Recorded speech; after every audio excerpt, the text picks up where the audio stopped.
Tastes like strawberries on a summer evening. All right, here we are, State Wars Hockey Podcast number 28. Tim McManus and Greg Thompson here from Long Island, New York, bringing to you here Glass Half Full Productions on this big Thursday, Greg. Big debate night tonight. It's a big day Thursday, big day for the podcast. How's it going in your house? You look a little more well-rested today than yesterday. Did the baby get some sleep last night? Yeah, it's getting better and better every day, Tim. Last night was a little better. Gradually, she's sleeping a little more during the night, and her parents are doing a little better now. So it's getting better day by day. What's up with you? What's going on? Not much. Just doing our thing, getting ready for this podcast today, and getting ready for the big fall invitational coming up. That's kind of taking a life of its own coming up in Pennsylvania next month. Looks like we're going to have roughly around 80 teams, close to 80 teams, 75, 80 teams playing in that tournament. So pretty excited for that. Looking forward to getting out there. I'm sure you're excited to get a good night's sleep somewhere other than your house right now. Yeah, it's funny. I know how you feel when you're on the road. Like, I just need a couple more hours, But yeah, no, looking forward to the tournament. It's gonna be a little weird, with two facilities going at one time. So I'm sure it's gonna be a little tedious trying to schedule, our staff and stuff like that, because as we'll be playing and working, so it's going to be a little hectic weekend, I'm sure. But all in all, I'm sure it'll all work out. So I'm looking forward to it. Yeah, it's going to work out good. The Marple Sports Arena, we're happy to support those guys, and Anthony Flynn's doing a good job over there. And obviously, every rink's dealt with this pandemic in different ways, so we're happy to be able to give some business to anyone, most importantly, the hotels, the rinks, everyone. But so we'll have all our youth divisions and the pro division, which will be a nice cherry on top for the youth kids to be able to watch some pro hockey. We have a 6-team pro division going on during the tournament. It'll all be at Marple. And then over at Sportsplex, we'll have the 35 and over, the 45 and over, the senior AA and the senior A, which are all pretty big divisions also. I mean, the single A has, I think, 20 teams in the division. So yeah. Be good for those guys over there separate. They get to play a little earlier times. They used to playing at 1 a.m., 2 a.m. in the morning. They'll get to play more normal game times and even some earlier ones for them. Maybe they'll have some 9 a.m., 10 a.m. games. But definitely, like you said, it'll be weird being separate with the staff. Like I'll probably be at Sportsplex. You'll be at Marple. But I think it'll be best for the customers in the end because the 10U team doesn't really care about that 45 and over game and vice versa. Yeah, no, exactly. Yeah. Another thing we got to deal with is referees going from rink to rink and all that fun stuff too. So, it should be a good weekend. Looking forward to it, and I'm sure the adult teams are really happy with the game times. So yeah, I mean, luckily the rink isn't too far. I mean, it's 40 minutes you can get there, so it's not too terrible. Luckily we have an awesome scheduler at State Wars that does a great job with our scheduling, the officials and the game time. So. I think that'll work out. We'll probably have the ref staff kind of a Marple staff and a little bit of a Sportsplex staff for the most part. Okay. There'll be some guys like the Granucci's of the world that are coaching the assault and running over to play 45s or 35s. And I'm sure some of the pro guys that are playing AA, every AA team could have one pro guy. So, but we'll do our best to schedule accordingly, and it'll be a fun weekend to end the year out for us. Yeah, that's awesome. It's pretty cool stuff. We've been talking about prizes and stuff like that, so hopefully we can get that all figured out before the week's over. I know you had some pretty cool stuff in mind, so we'll just leave it at that. Tim, now can teams still register for this event? Yeah, basically till tomorrow. I mean, tomorrow I want to start on the schedule. But yeah, I mean, we're just about sold out, but we have a couple spots open if teams want to still get in. And you mentioned prizes. I'm pretty excited. All our wheel sponsors. LeBeta, Rink Rat, and Conics, and possibly even Chemistry might come on board. We just have to talk to them at Tour. We're going to give out wheels to the winner. So all the championship teams or each player is going to get a set of wheels like we do in the summertime. So that'll be pretty awesome. Yeah, that's pretty cool. I'm sure parents will appreciate that. And the adults always love a new, fresh set of wheels. Sometimes they'd rather that than a medal, So pretty cool stuff. Big shout out to Mike Tillotson from Missouri, good buddy of ours, saying hello on the chat right now, saying we always run a top notch tournament and assuming this one will be great like the rest. So thanks, Mike. Big supporter of State Wars. Yeah. Great hockey family out in Missouri. Yeah, me and Mike go way back. I remember Mike working at Madison's rink back in St. Louis, when I was living in St. Louis. And, I played for Lindenwood back then and living in St. Louis. So I'd see Mike from time to time, and it's always good seeing him. So very talented hockey family. Oh, for sure. Absolutely. Some of the best. Yeah, so, just in, State Wars world here right now, just getting ready for this tournament, Greg. I finished that show, Succession, I was telling you about to get on. I finished that the other night. Now I've been catching up on the last season of Curb Your Enthusiasm, which is always a fun show for me to watch. Larry David cracks me up. Yeah. So finishing that last season, and without hockey being played right now, I feel lost at night. Every night, I don't think I missed an NHL playoff game during when it was in the bubble, and now I'm like lost. Yeah. Have you been watching any of the World Series? No, I watched a little bit of the Yankees when they were still in. Once they were out, I have no interest really. And football, I could take it or leave it. I'm, as you know, a Dallas Cowboys fan, so our team is terrible. So I have no interest in them, or really even in half that league. So haven't really watched much football either. Just excited, waiting for hockey to come back, hopefully in January. Actually started a new show on Netflix last night called Kingdom. Okay. It's like a UFC type fighting. Yeah. It's drama line to it and whatnot, but it's been pretty good. I think you'd like it. Oh, awesome. Yeah. Pretty cool. We got just State Wars news. Those that don't know, that are living under a rock, State Wars is back at the, speaking of Missouri, the St. Peter's Recplex in St. Peter's, Missouri next summer. The dates are already up. So on our website, we have our block dates up. I put them up last week. So we have our block dates for next year already up there. The whole tournament's running July 20th to August 2nd, which we're excited about, being back there. I know you love going back there for reasons, going to school there and whatnot. But it's such an awesome facility. Our numbers are we always have 300 teams out there. So excited to be going back to Missouri next summer. And then we got word that at the end of August, World Championships are back in Columbia for Team USA. So be excited to start talking about that pretty soon after the new year and start figuring out who we want to represent the country that next year at World Championships. Yeah, that's really exciting. It's awesome to see the dates are all set so people can start planning now for State Wars. And it kind of stunk not being able to defend the title this year with Team USA. So hopefully we can get back at it end of August. That should be pretty cool.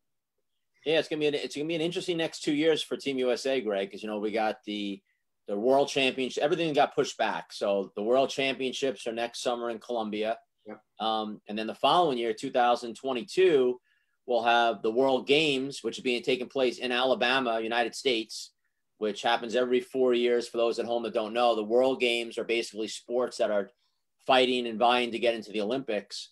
It's supported by the USOC, and lacrosse is in there this year. There's a lot of crazy sports. You played in it twice, Greg, as a player. I know you've talked about it being, if not the best hockey experience of your life, definitely up there in the top 2 or 3. Yeah. But I'm excited to be a part of that in 2 years. And that's kind of what our focus has been on towards the World Games in 2022 now. And then after that, in 2022, will be the World Roller Games is happening, which happens every 2 years, which is what we won in Barcelona last year. And that's taking place in Argentina. So a lot going on for Team USA in the next 2 years. And as the coaching staff here, we're going to have our hands full putting these teams together because, we lost a whole year last year. Yeah. So there were players that maybe we thought about last year that now a year older, maybe there's that younger guy that's ready to come on and, another year experience. So we'll be watching a lot of these PAMA Pro games we're showcasing. It's going to be a big part of our decision-making, I think, this year coming up for Team USA. Yeah, I totally agree there. It's tough, man. There's so many good younger kids coming up that you want to give a chance to, but then there's also those veterans where, you need a good mix of vets on the team just to even out the squad. And bring some experience to the team. But especially going into the World Games, right? Like a lot of the guys haven't been able to compete in that yet. And you also want to try to give them a chance to compete. It's going to be tough. You need some youth for sure, but you definitely need a good mix of players. So should be interesting.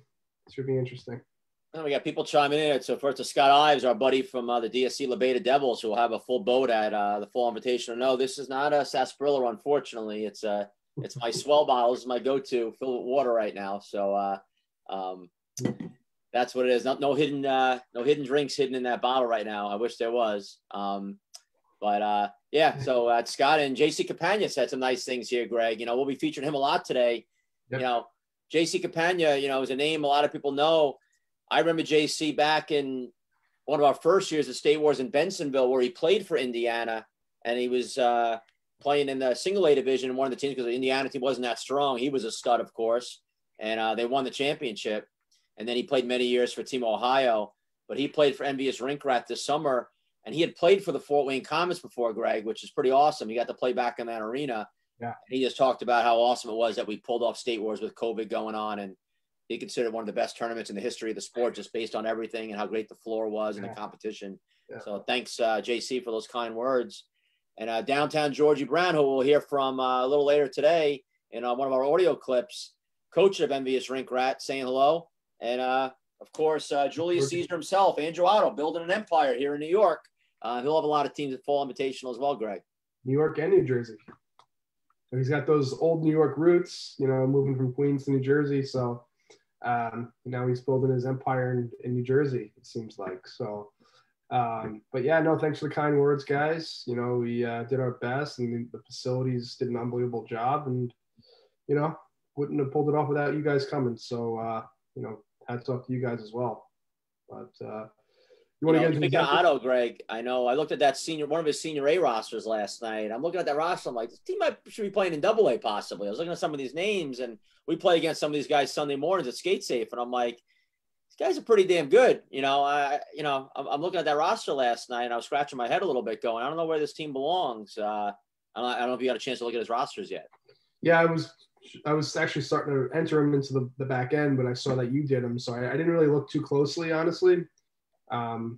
What players were you talking about? We had some of the Cody brothers that play on that team, and obviously Ryan Carey, and some of the 35 and over guys. Okay. So Chris Ryan on the team. Yeah, he's making a comeback. Yeah, Brian Elfont was on that team, so he's got some good players, and I don't know if it was a little sandbag Otto today. I don't know. We're gonna have to bust his chops later on about that, but really excited for the stuff he's doing with the Empire. Really good stuff there. And Mark Takis congratulating you, our buddy from Arizona, who's bringing a 55 and over team to State Wars hopefully this summer. Awesome. From out west.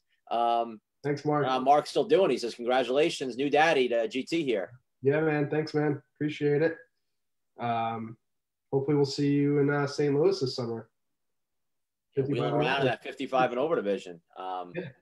We got a really good wheelchair sponsor this year for the 55 and over division, so I think the guys will be excited. MVP gets one of those things that takes them up the staircase at home when they get back. Yeah. So excited for that with the old timers. But excited for that. MVP gets a bag of diapers. Depends will be the championship. Every player gets a pair of Depends instead of wheels this year. But yeah, no, great stuff. And speaking of great stuff, got a good friend of ours today coming on, a surprise guest before we dive into this Rink Rat, Envious Rink Rat game versus the Tor Mudcats. But Skylar Hoare, Skylar, who's honestly, and I'm not just saying this because he's coming on, is one of my favorite guys in the sport, Greg. You know that. Yeah. He worked for us 1 year. He was one of my favorite guys to have on the staff.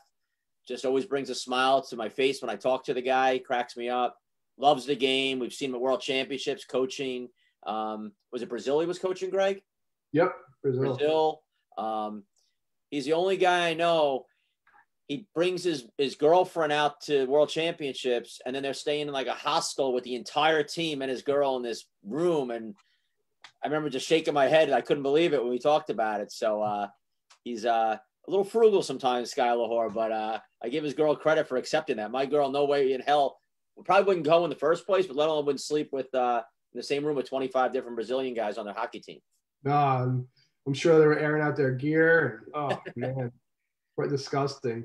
Amy and I went out to Europe a couple times the last couple of years, and we brought up staying in a hostel, and I'm like, no, it's just not happening. I'm going away. I want to, want a nice place where I can go to clean sheets and, have some peace and quiet. But yeah, I'm surprised I'm surprised Sarah stayed there like that. It's funny. Now, my wife, she definitely wasn't born with a silver spoon in her mouth, but she definitely somehow has like gotten accustomed to wanting to have one in there because she 100% wouldn't be staying at a hostel, I don't think. So No, gotta give her credit, man. So before we bring on Sky, let's hear from our buddy George Brown. Hey folks, this is downtown Georgie Brown, coach of Envious Rink, the soon-to-be PAMA Pro champions. When I'm not at home posting shirtless pics and reminding myself that I'm the best minority coach in the game, I'm listening to the State Wars podcast. You should too. It's a bold statement. Oh, he's very bold. Not only a couple things he said there, but the big one was PAMA Pro champion coming soon. So I don't know. Envious Rink maybe a favorite, Greg, you think, in 2021? Favorite? I'm not sure about that, but a contender, 100%. Definitely a top 4 team. They could sweep their way in. We've seen some crazy stuff happen in the past, and I think they're dialing in a little closer and closer each year. And next year, you never know, it might be their year. I wouldn't say favorite, but definitely a contender. All right. Without further ado, let's bring in Skylar Hoare, former player, Team USA, one of the captains of the Tour Mudcats, and now talk a little bit about what he's doing with the OC Blades organization, revitalizing that out in Southern California. Exciting stuff. Let's bring him on here.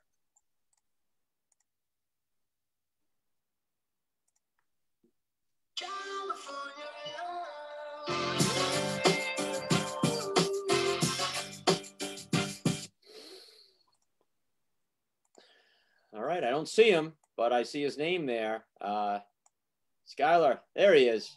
Maybe you should have stayed with a black screen. Audio only. Still can't hear you though. You get your audio going there, Skylar. You would think by 8 months into this pandemic, he'd be used to the Zooms by like the rest of the world, but hold on a second. There we go. I'm live. I'm sure a lot of your friends, including your new wife, wouldn't mind you being muted, but we brought you on here to hear you today. Fair enough. I do have a little caveat to the Barcelona thing.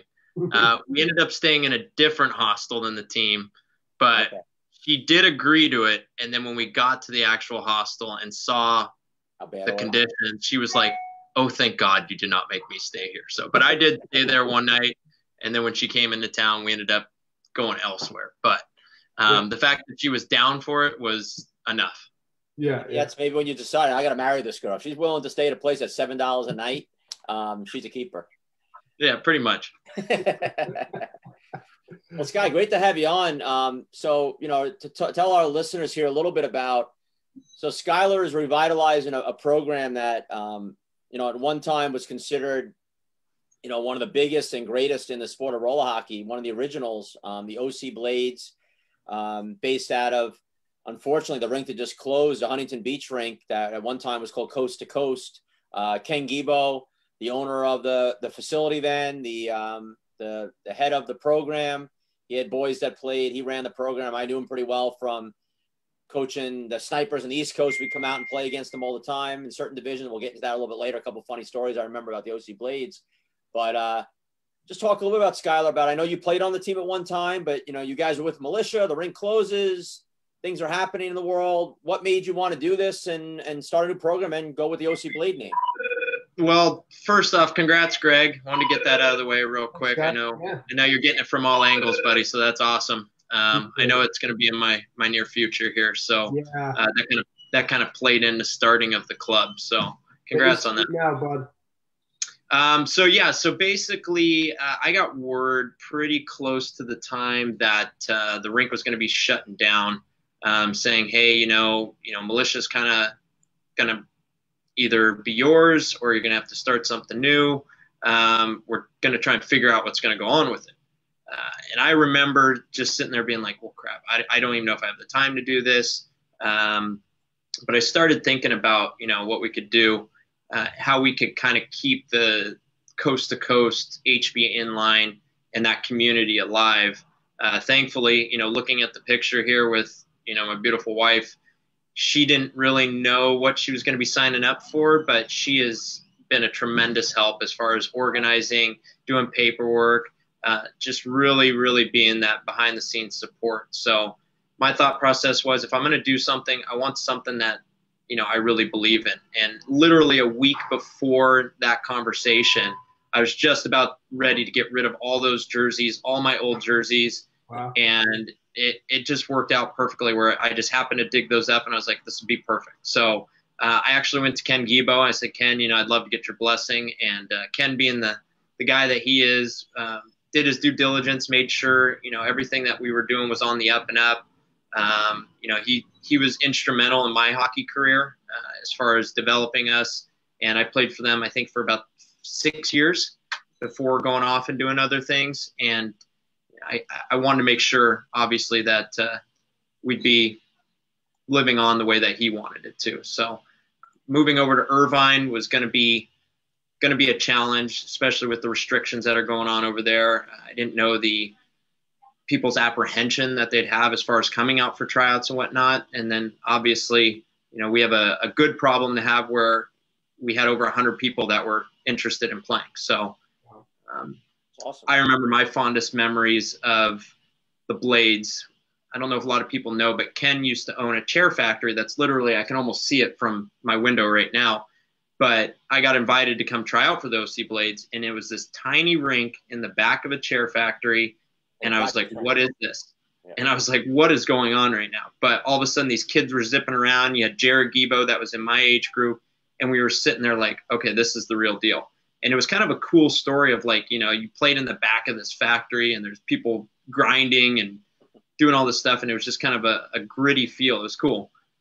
Flash forward a couple years, Ken got approval to build the coast-to-coast rink.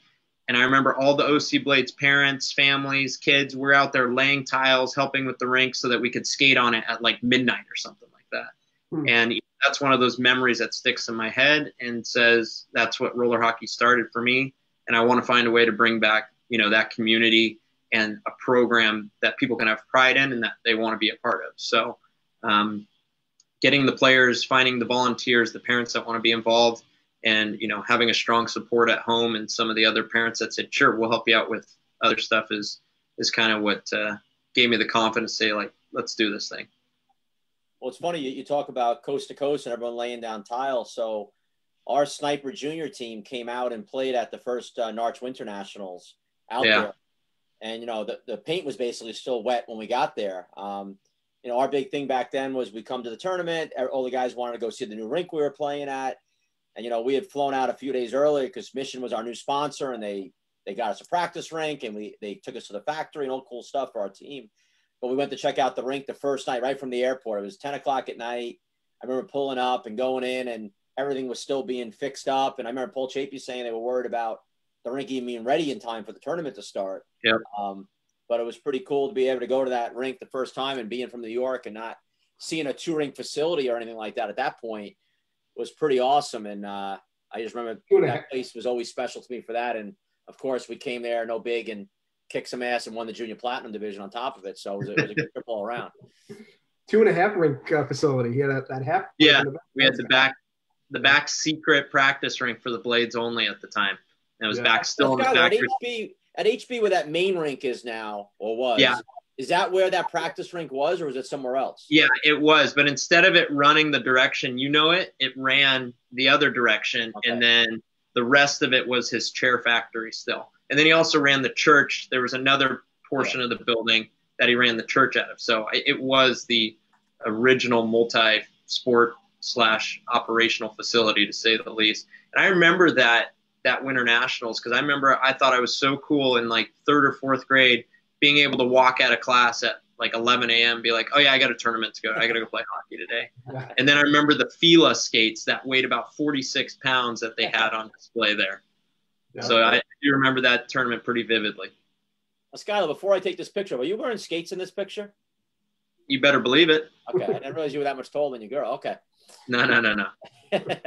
She was actually joking right before the picture was taken. She goes, just imagine if you were this tall. I said, yeah, I think about that a lot. Yeah, we all do. So, Skylar, now, do you have a lot of carryover players from the militia program coming over, or did you get some new players? How's that working out? Yeah, so quite a few players from militia carrying over.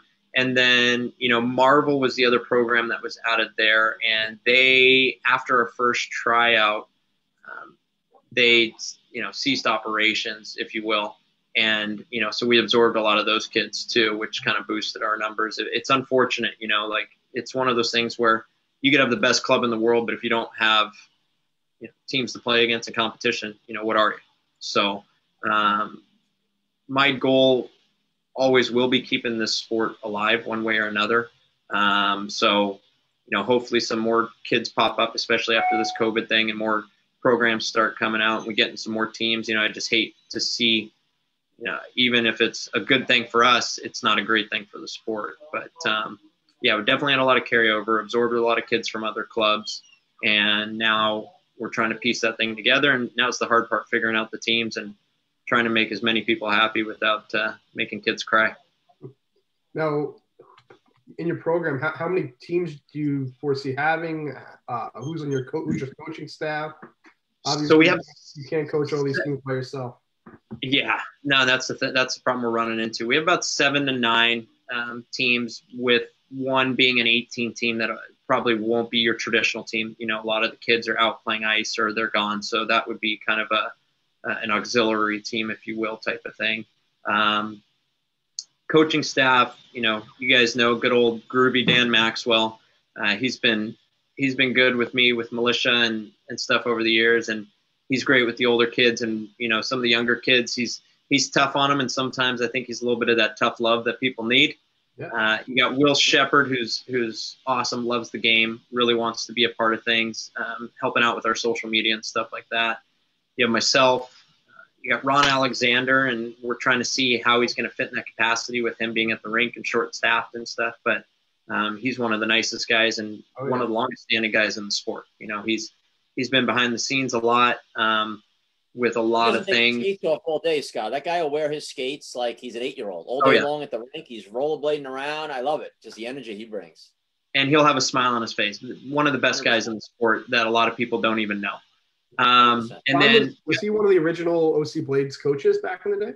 No, he was up in Sacramento at the time. So he was part of, I can't remember the youth program that he was with, but, he was involved with the Barracudas up there, or River Rats. Okay. That's what it was. I believe it was the River Rats. So, he had a strong connection with that community up there. And then we also have Cassidy Kunachika. She was one of the longest standing Blades players. She played at like RIT, and she still plays. I believe she played with the women's team in Barcelona as well. Solid player. I coached her like 10 years ago. So it's cool to see like a full circle thing come around. She's going to be a little less available in the first couple months because she's getting married. She's got a bunch of stuff going on, and she goes, hey, it's just going to be tough for me in the beginning, but I really want to be involved. And her dad was actually, sorry? Where are her priorities? Yeah, I know. Priorities, wedding thing, right? It took me 9 years to figure it out. With this whole baby thing, But yeah, so having her involved to help develop the girls program, I think, you definitely need to have some more influencers and people that, the girls can look up to and relate to a little bit more than myself and, some of the other coaches. So having her was one of my top things to do. And like I said, her dad was part of the original OC Blades program and was instrumental on the back end, and then also coaching, and had his other daughter Courtney and his kid Cannon and Casey that all played through the program. So it was just an easy fit. Sweet. Greg, one of my favorite OC Blades memories is we were in Minnesota at Norwich in 2002, and we had our 85-86 team playing, and we played OC in the semifinal. And I'm not sure if you were there for Bantam, Greg, 'cause I know you missed part of the tournament that year because of summer school or whatever. No. Summer school, why you didn't come early? No, right? No summer school. You missed D1. We won that, by the way.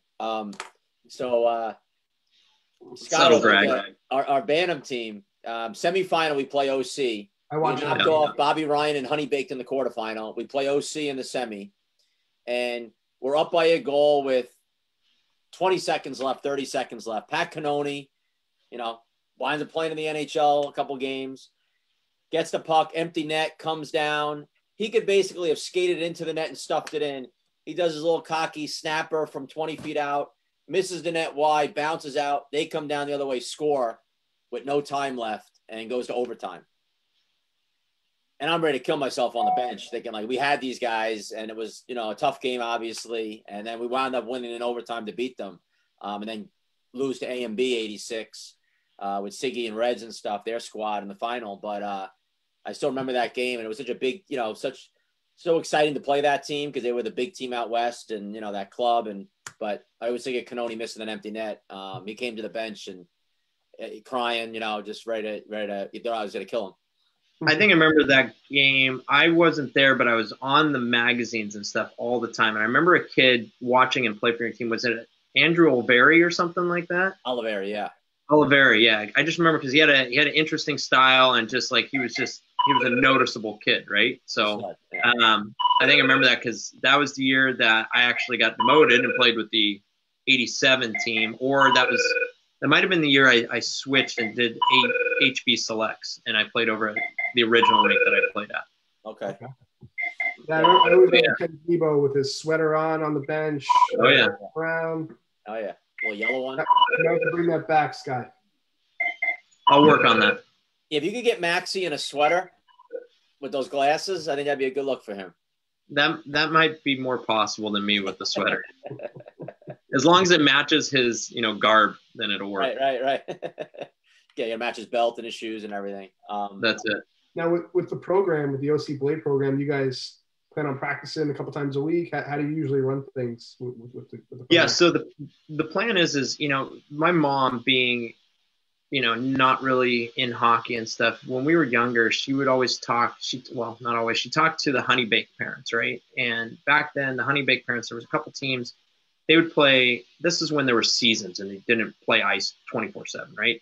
And the kids played ice hockey together, then they played roller hockey together, and, you know, a large group of them actually played soccer together. And, you know, obviously those teams had some tremendous talent on it, but they also had good teamwork.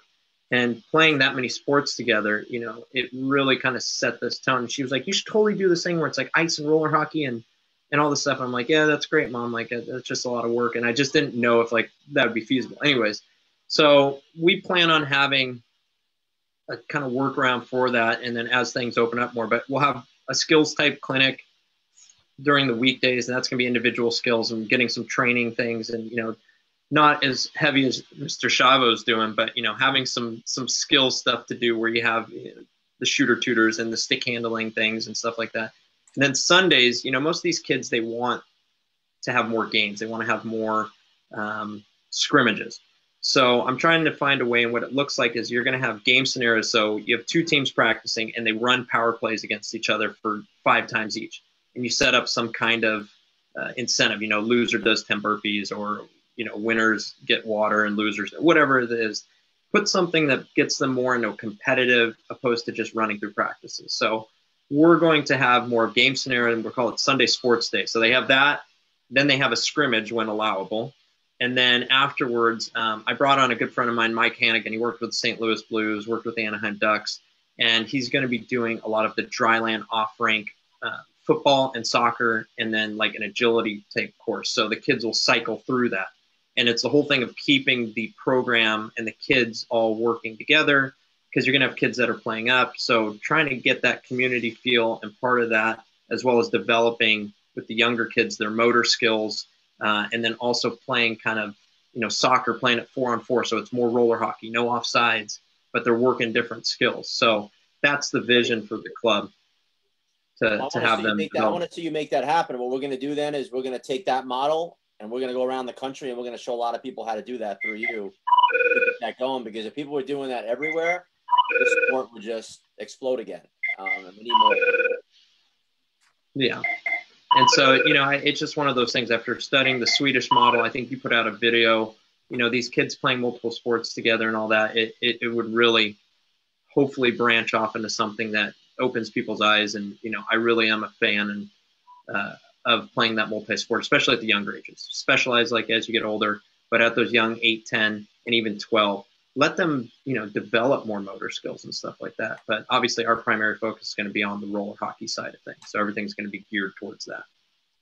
Yeah, I'm a big fan of multi-sport athletes. So I think that's great stuff. You know, and Before we let you go, I want to jump in a little bit. You know, we're going to be covering here today the Envious Rink Rat Tour Mudcat game from the PAMA Pro Invitational. We've been, as you know, every week covering a different game. We covered one of your games a couple weeks ago, which was a pretty exciting game against Black Ice.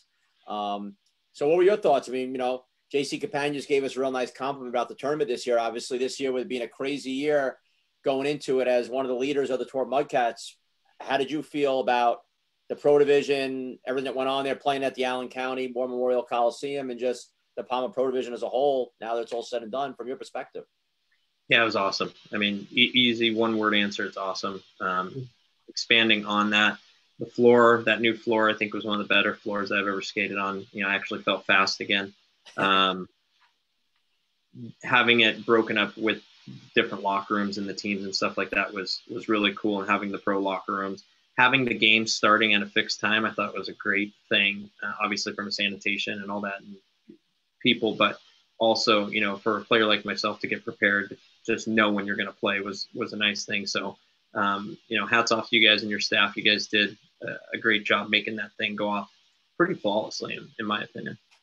And let's talk a second about the Mudcats themselves, because Greg, you and I had talked about, we thought this was, whether on paper or not, just the way you guys played, one of the best Mudcat teams I've seen in years together. I think you guys played awesome. And honestly, once we got knocked out, I thought you guys were going to go the whole way. You guys were my prediction at one point. So what did you feel about the team itself? You had some new guys involved, some, you know, young kid like Murch. You had Huntbrinker, you know, a new player playing. You still have, you know, Galt and Frank getting older, those younger guys.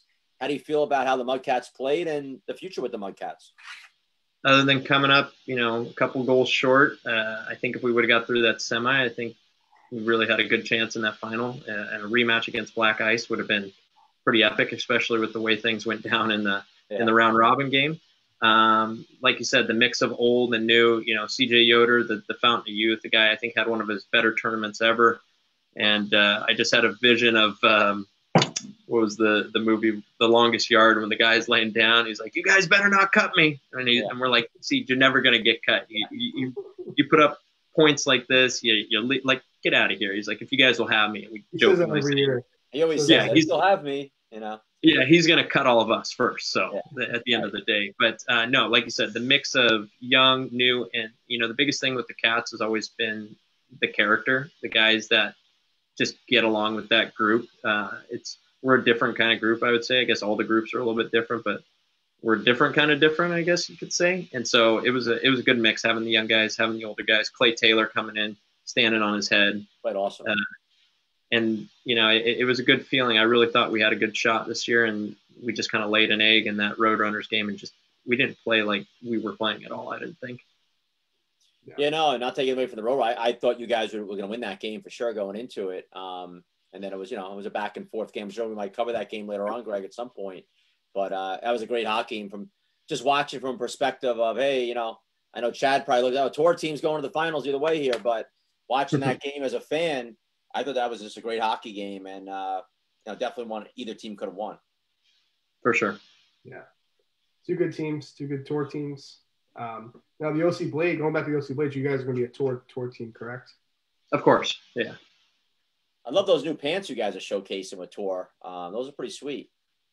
Yeah, they're cool. We were looking at a custom pant, and then the more and more we were looking at it, the stock pant really fit what we were trying to do, and you know, we're putting it all together. And our uniforms, we should be unveiling those probably in the next week or so. We showed off the jersey, but the full kit will be, you know, we'll do some social media type stuff and release it. I tried to put some flavor with some of the old jerseys with some of the new, and I think they turned out really nice. Awesome. That was the one jersey that was hanging to the right? Yeah, so that was the dark one. There was a couple little tweaks to it, and then the white one would be a little bit different from that one. But yeah, again, having the support with Tour and stuff, it just makes sense to go with their stuff, and they got great stuff now. You know, yeah, that's that jersey on the right. A couple little tweaks to it, and then there's a little sneak peek of the new colorways of the gloves down there on the right of it. And it took me a minute to get used to those gloves because they are a little bit different from a traditional hockey glove. But once I did, like, wearing any other glove just feels like I'm wearing tissue boxes on my hands. It's like a little more narrow, correct? Yeah, a little bit more narrow. Definitely, it's very snug fit. It's crossed. I think Chad put out some. My mother was a lacrosse glove. My dad was a hockey glove. Here I am, type of thing. Yeah. So it's cool. That's great. Yeah. Now I think the OC Blades have been sponsored by like every company. They were Christian back in the day, Next, and Nike. I think they're Nike. Yeah. And Levada was always involved, and probably Hyper at some point. I'm not sure, but Volcanics. There was we had everything.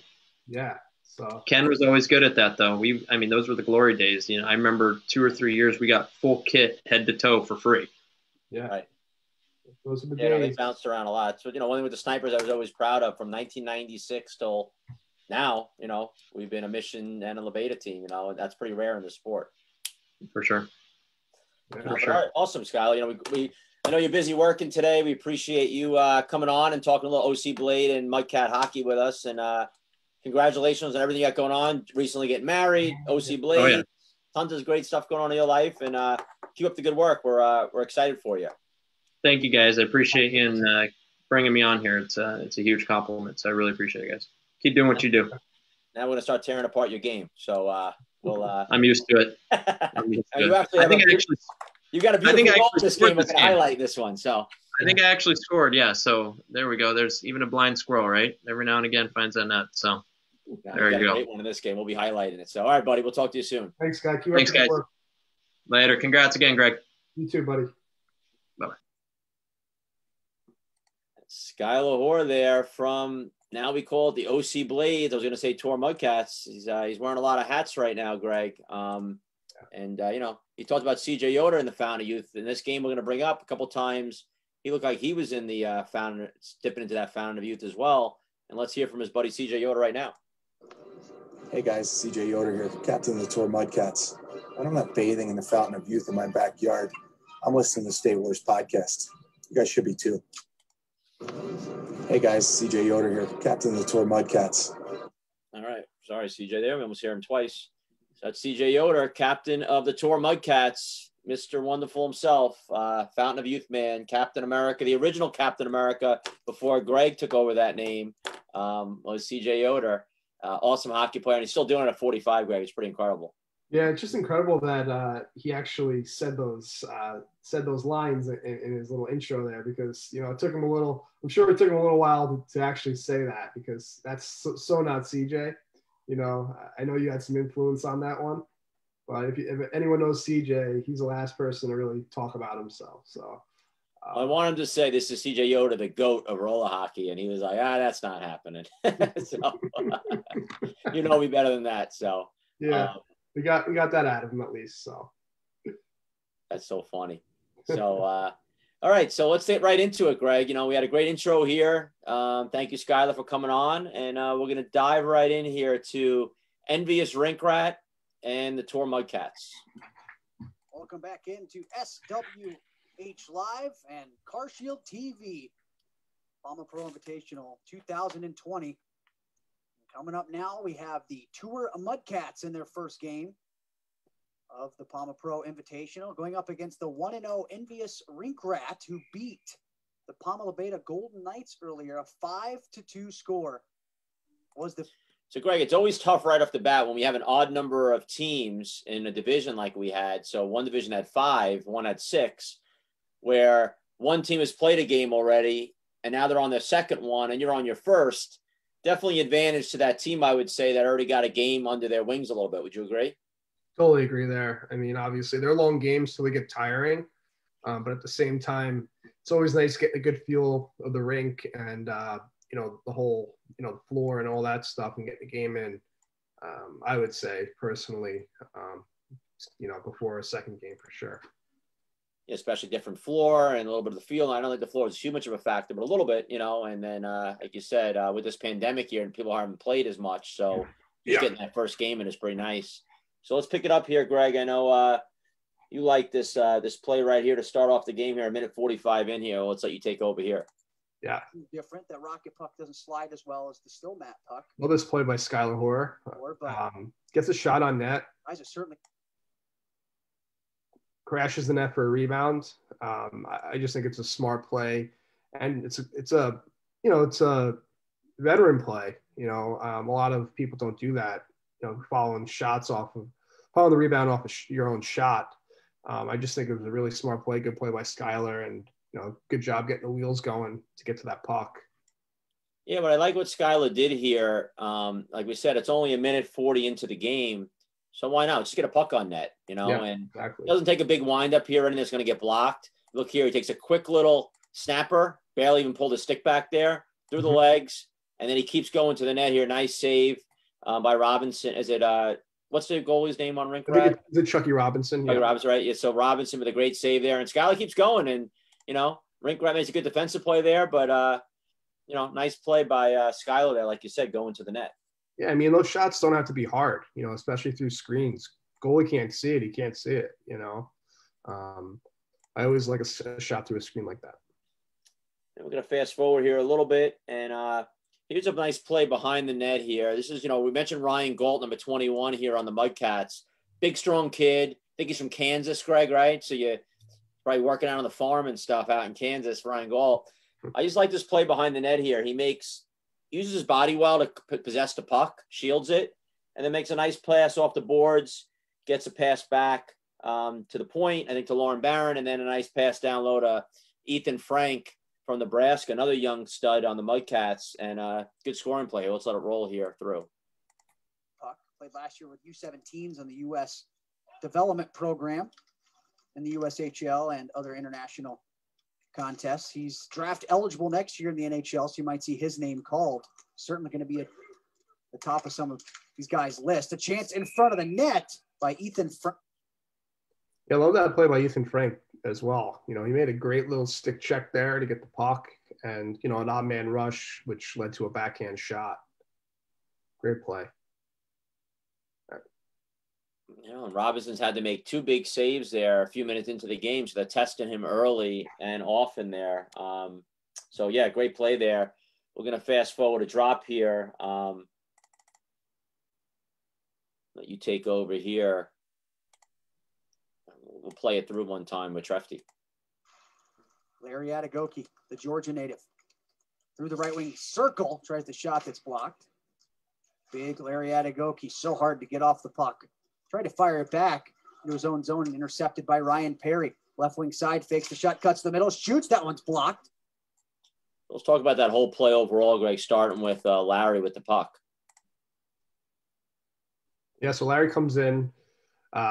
You know, at the end of the day, wasn't much there. Nick Okada makes a great defensive play, gets a stick on the puck.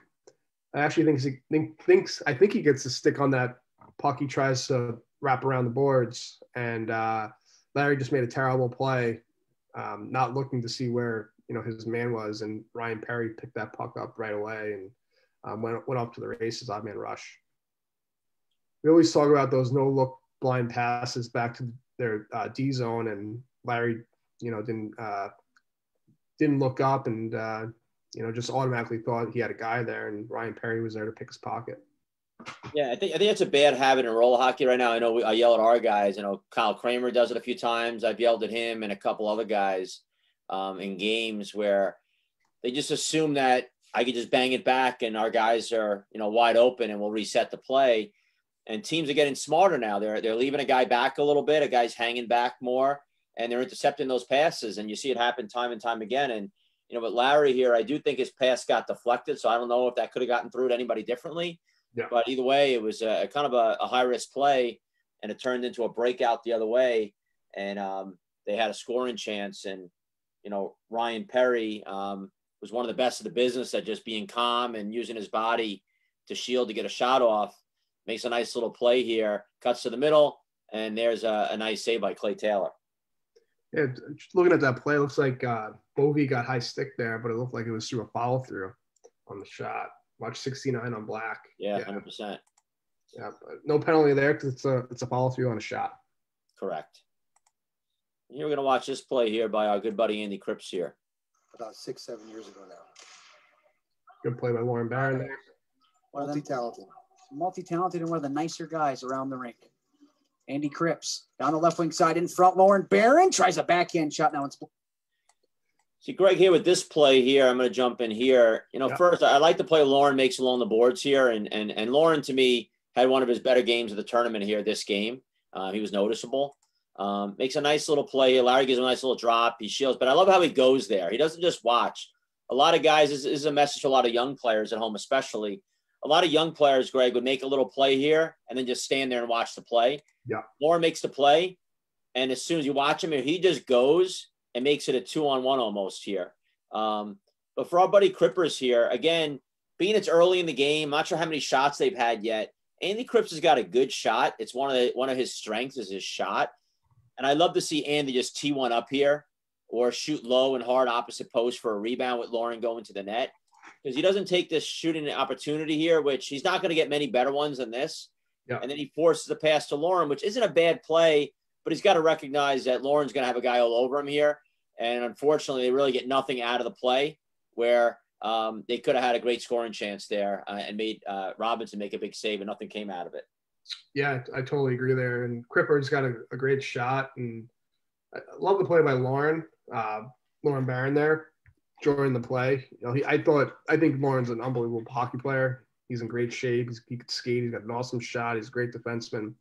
And he joined that play pretty quickly. And Cripper, at the end of the day, I think he's got to shoot the puck there. And I don't know if you noticed, but I think Lauren Barron's wearing my helmet this game. His helmet broke or got stolen or something, and I actually lent him my helmet, so maybe that's why he was wheeling so good this game. Oh yeah, it had to be the helmet. It's funny, we talk about the OC Blades being an all-time organization, big name group. Lauren Barron, Greg, grew up playing with the AKS Empire team out of California, the 88 group, I believe. And that's another one. I think back at the early days of the sport when I first got started back in, first year going to Narch in 1994.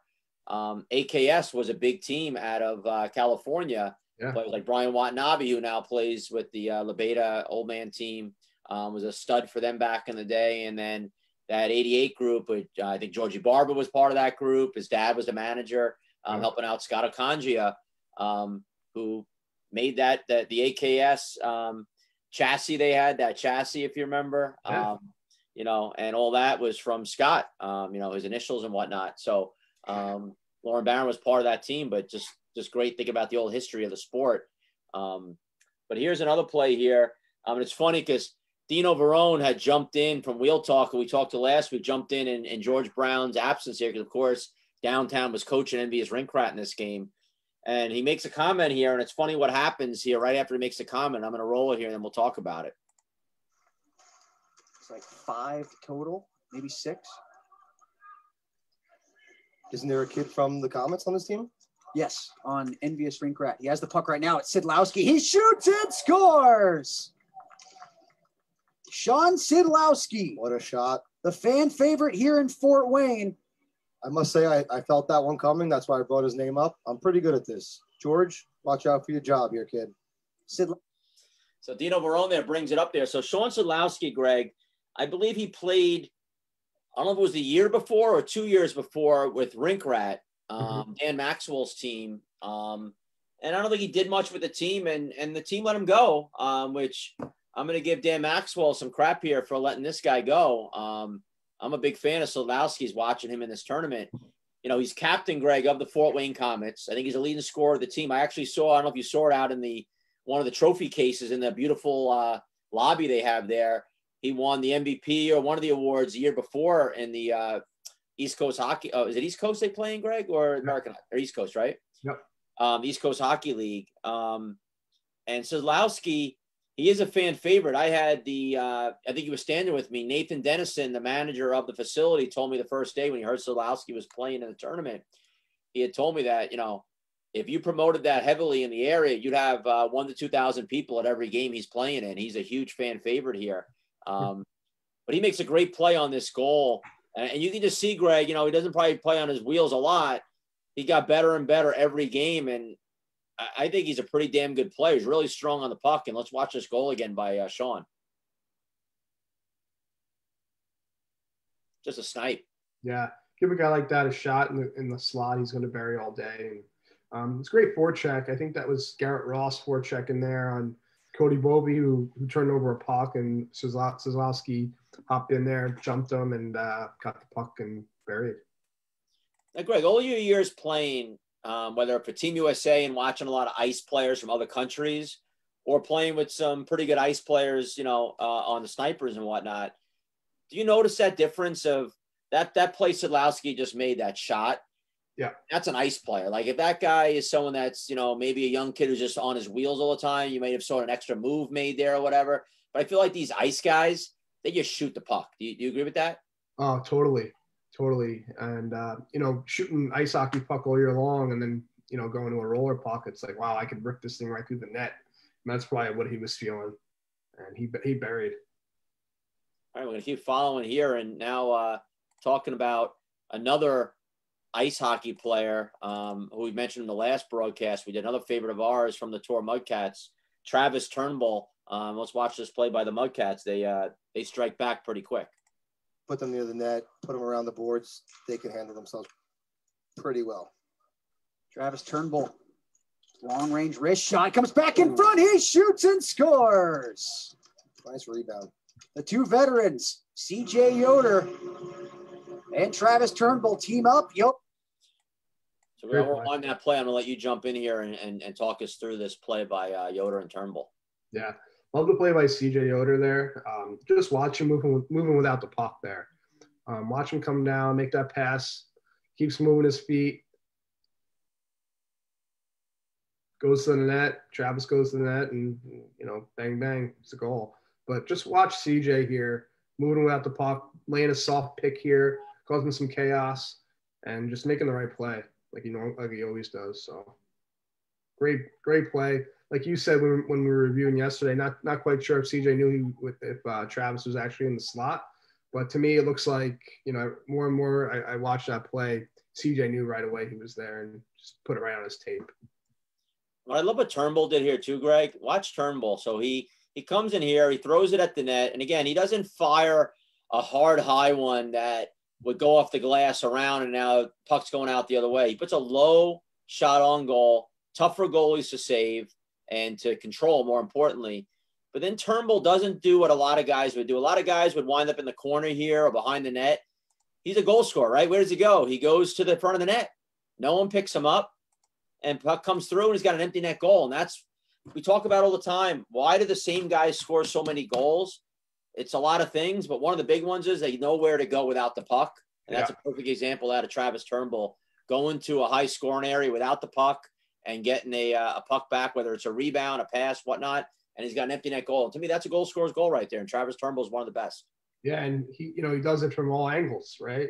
Usually he's known for his heavy shot from up top on the point, but he can get those ugly ones, those dirty goals, and he's a strong boy in front of the net, so it's really hard to move him. I know, a big theme for Greg and I this whole playbacks. Every playback we've done has been face-offs. And let's just watch a face-off here. Guys are lined up pretty good here, GT. Yeah. And, we'll just talk about a little bit about the importance of a face-off. Who controls the puck after this? And, doing a study sometimes about how quickly a goal is scored or a scoring chance after a face-off and whatnot. But let's just watch this face-off here and who controls the puck. Oh, yep. Farmingdale State Ram.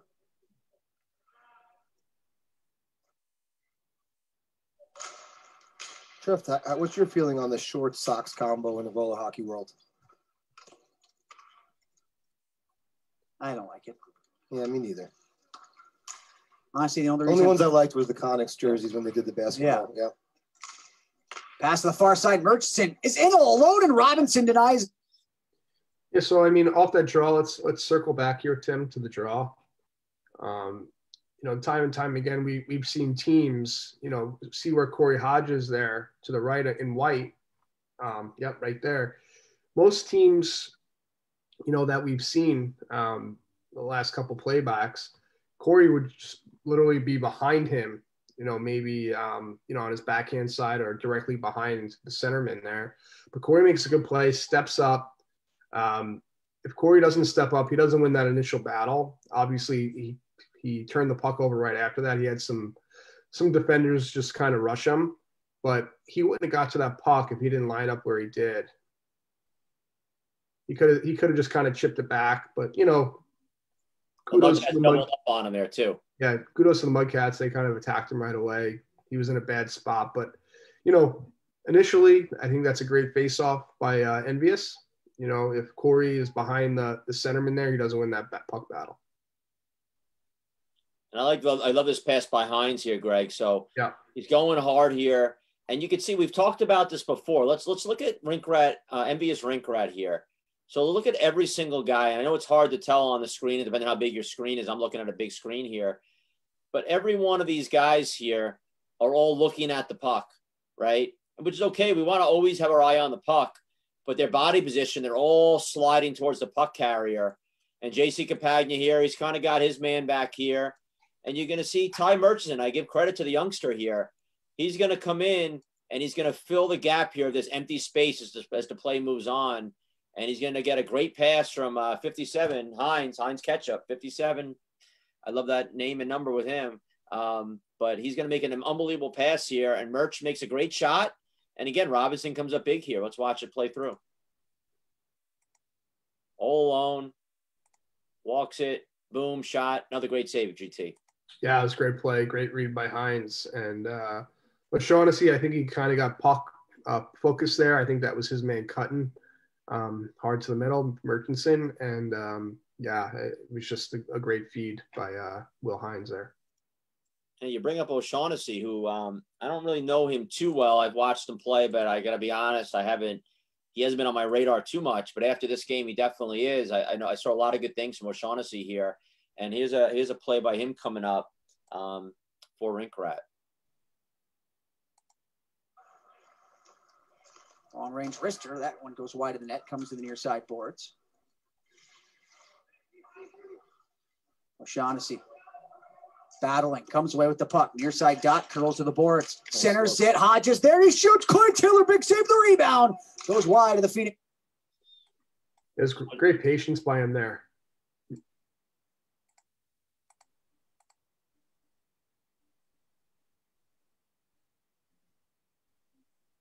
I love his turn back, Greg, and boom.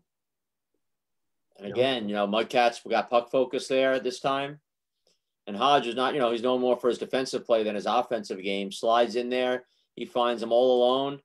And now Clay Taylor, it's his turn to make a big save. Yep. Great play by both parties there.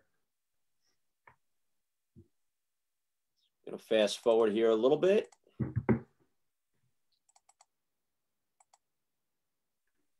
Okay, I'm going to get back here now. Now here's an old member of the State War staff making a great pass to the newest member of the State War staff. And let's play it through here. We'll see Cripps and Atagoki do their thing for the Mudcats. To be the strength and conditioning coach of anything, let alone the New York Yankees, it's going to be Larry Atagoki, and that's what he's done. That's why he's been on a little hiatus, been working with the Yankees and their strength and conditioning team. With a high slot, here's Atagoki. He shoots. That one's blocked to the corner. What a great pass by Cripps. It's a great pass by Cripps. The puck got lost in his feet for a split second, and to adapt and get that puck on his blade and make that pass through traffic, that's a pro pass right there. Great read.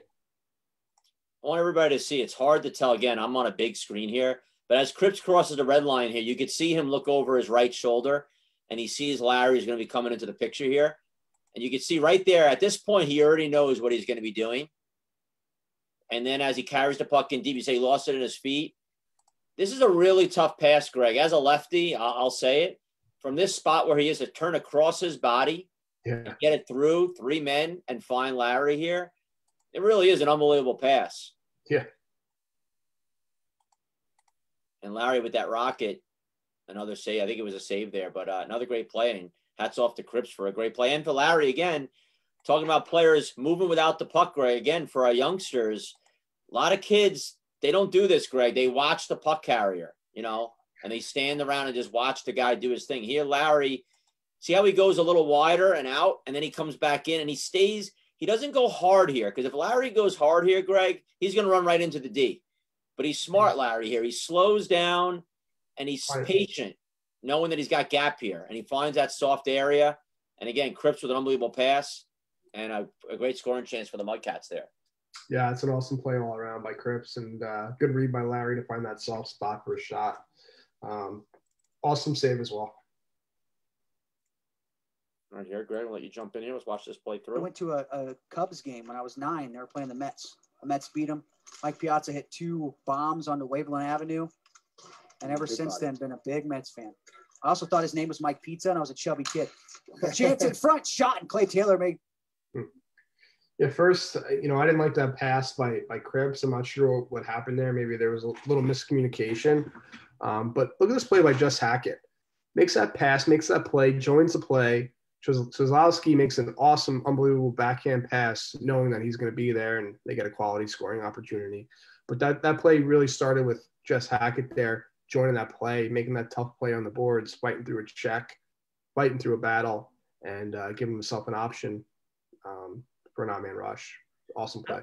I don't know if there's a guy in the pro division, Greg, who gives his all and uses every ounce of the ability that he has to the fullest extent than Just Hackett. He's a tough guy to play against, and he just gives it all. And I'm sure if you talk to downtown Georgie Brown, he's probably one of his favorites on the team for the effort he constantly brings. And you're right. When he makes this play here, a lot of guys would quit, and a lot of young guys on some of our pro teams, they'd be crying at the ref here right now when they're getting hit along the boards right here. And instead he battles through, makes it a 3-on-2. And what a pass by, again, Sadowski here. This is just a pro player's pass here. Little boom, little flick. Thank you. Scoring chance. Not Brett Leggett in that, guys. That's Clay Taylor making a name for himself this tournament with another big save and a great play all around by both teams. Yeah, love that play. Love that play by Just Hackett. Like you said, he's a very talented player, does it all, defensively, offensively. I know he's a very good ball hockey player as well. So he's got great hand-eye coordination, just does it all, man. So great player. I know he's been playing with George for quite some time now, and I guess there's a reason why. And here we're going to see a great move here by former Rink Rat State Wars PAMA Pro champion Garrett Ross, who to me is one of the more talented players. I think he was a former draft pick by the Washington Capitals. Let's watch this play here. Remember, did he get when Roger Clemens threw the bat at him? Yeah. Great classic moment. Now Garrett Ross. Nice move to get to the front of the net. Shot Clay Taylor. Another big save. Is that Just Hackett with the pass there, Greg? I'm pretty sure, yeah. Yep. Again, I love Just Hackett here. He recognizes, hey, it's like the old saying, get the puck to somebody better. Garrett Ross is a goal scorer, right? He's a magic man. Get him the puck. Makes a nice play here. Doesn't try to force it. Boom, give it to him. Let him do his thing one-on-one. And Ross makes it look easy. Slides right around Turnbull there. Turnbull's not really known for his defensive prowess, Greg. So he knows he's got him there a little bit. He's an offensive player. Ross takes him to the net, and another great save, but a nice little smooth move by Mr. Ross. Yeah, on a big rink like that, why not use the outside? There's so much blue tile there. Might as well use it all. Funniest part about that clip there was Dino bringing up Mike Piazza and Trefty kind of just pushing him off like, Dino, leave me alone. That's a pretty funny line there by him saying he liked Mike Piazza because he thought his last name was Pizza and he was a chubby kid. And we have the photos to prove that Trefty was a chubby kid. So I think that's a pretty funny line by Treff too. Comes up with a good one every 4 or 5 games, and that was definitely a funny one. That he does. Now let's jump in here. Another goal here coming up, and let's watch it through here. Bring it back to Trefty. Swims the former Lindenwood Lion.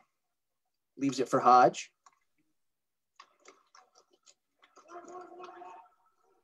Hodge into his offensive zone to the high slot. Campagna shoots. He scores.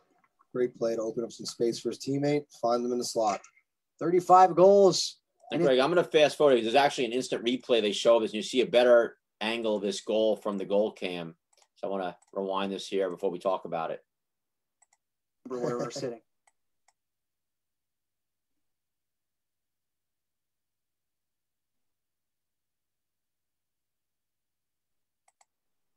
Talk about goal scorers do their thing, Greg. Let's talk a little bit about J.C. Campagna there. Yeah, that's one guy you don't want to leave wide open in the slot like that. But Corey Hodgman, unbelievable play down the boards. Made a pass near the half wall and found Campagna just ready, cocked and loaded for a shot. And looks like Mudcats kind of fell asleep there. Might have been Ty Merchanson kind of puck watching, and they lost their man. I'm pretty sure it was him. It's hard to tell on the replay there. But, Yeah, it's all about communication, and Mudcats didn't have that.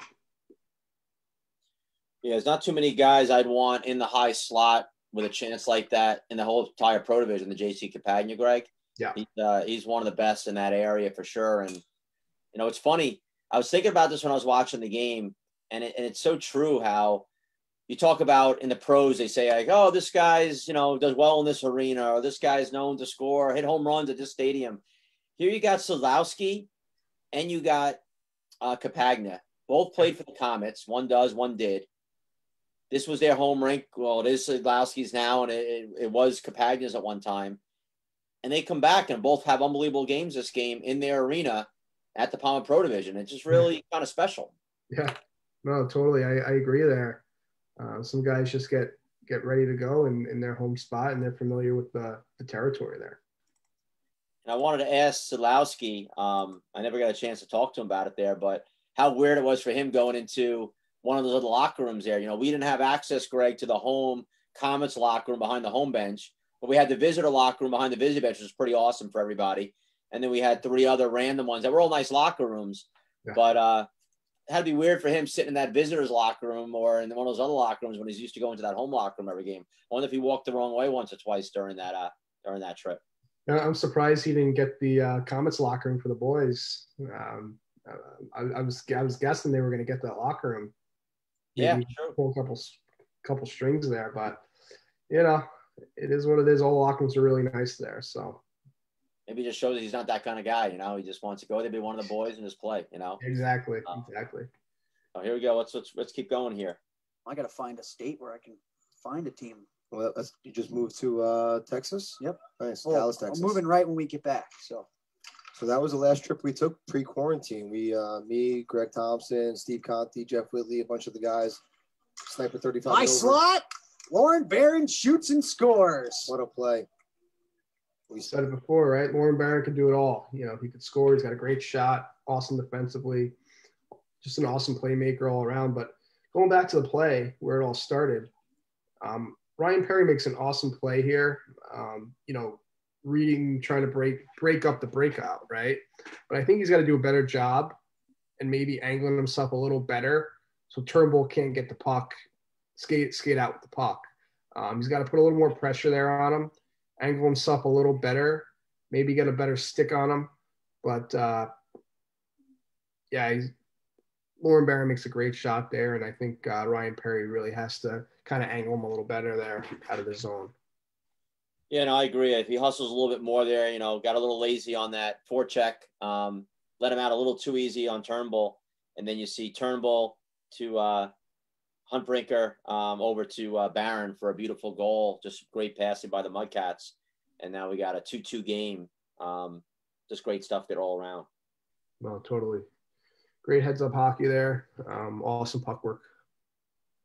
I feel like a lot of our highlights this game, you know, there are a lot of goals scored in this game. We're going to goals, and there's a lot of back and forth.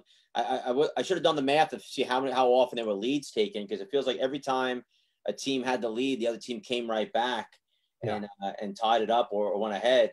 And here's another example of that. And let's watch the Mudcats and our buddy Skylar Hoare, who we just had on, and maybe he could teach these moves to his OC Blade players. Let's watch it live here, and we'll talk about it. To end the period.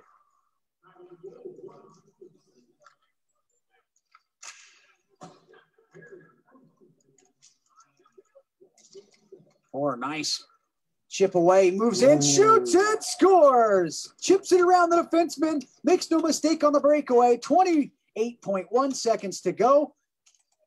Like they say, Greg, where mama keeps the cookies right there. What a shot by Hoare. And I think we talked about it last week, how teams sometimes fall asleep at the end of a period, Greg, right? Yeah. So here we got 26 seconds left in the half when that goal was scored.